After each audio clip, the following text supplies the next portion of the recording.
Today, let's talk about a very simple idea that is saying either yes or no. I'm going to read to you from James chapter 5, verse 12, where we read this.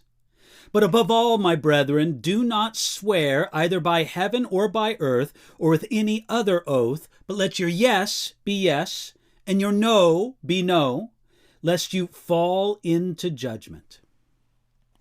This letter of James is filled with practical words of warning to Christians. And in this verse, James explains to us one way to be ready for the judgment that we will all reckon with someday. That is, by being people of honesty and integrity in what we say. Therefore, James tells us, do not swear. Now, many Jewish people in the time that James wrote made distinctions between binding oaths and non-binding oaths. Oaths that did not include the name of God were considered non-binding. And to use such oaths was a way of, well, we would say when we were kids, crossing your fingers behind your back when telling a lie.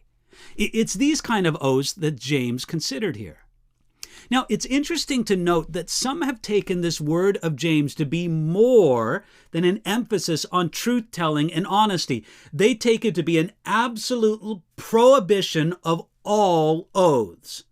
Now, I want you to know, I consider that to be misguided, because oaths are permitted under certain circumstances in the Bible, as long as they're not abused, or especially as long as they're not used as a cover for for deception.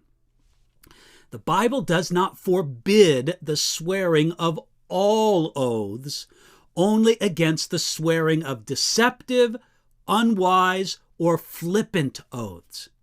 When you look at many other passages of the Bible, you find that the Apostle Paul made oaths.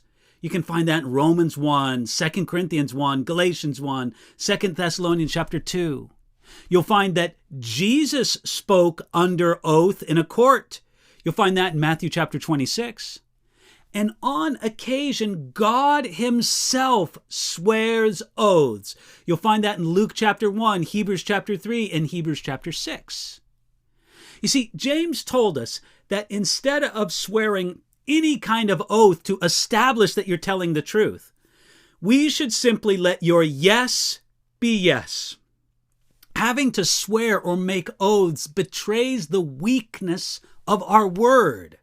It demonstrates that there's not enough weight in our own character to confirm what we say.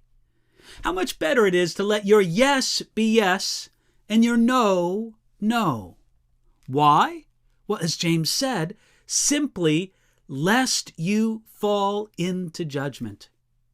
This lack of character will be exposed at the judgment seat of Christ, and this motivates us all the more to prepare for that judgment by our speaking with integrity.